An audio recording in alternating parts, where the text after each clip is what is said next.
The direct impacts of the war هنا بيكونوا the visual damage that's happening, whether it's destruction of houses, destruction of infrastructure, loss of lives, destruction of anything that is visible and has a direct implication if it gets damaged. Could it be an industry, a factory, cars, machineries, infrastructure?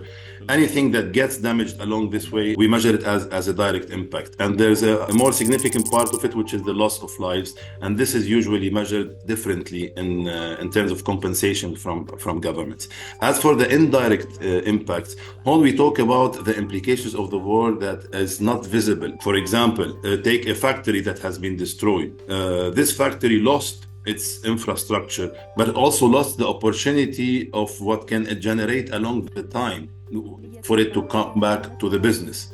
Also on a household level, for example, if a family lost their house, there is a direct impact on how to rebuild this house, but there's also an indirect impact how this family can be relocated somewhere else. The time between the destruction of the house and rebuilding it, there is an extra cost incurred on the family here to go through this phase. And most of the time in wars, these indirect costs are 3 to 4 times the direct cost. If we talk about the phosphorus that the Israelis are using, this has huge implications on the soil and on the fertility and on the long-term process of agricultural recovery in these areas. But to get a proper figure of the indirect costs, you can only do it after the end of the war, where you can actually do the mapping and quantify the losses. The Lebanese society and the Lebanese economy is passive in this arrangement and is just receiving the impacts, although it might vary from one industry to another, from one sector to another, from one area to another, and from one social group to another.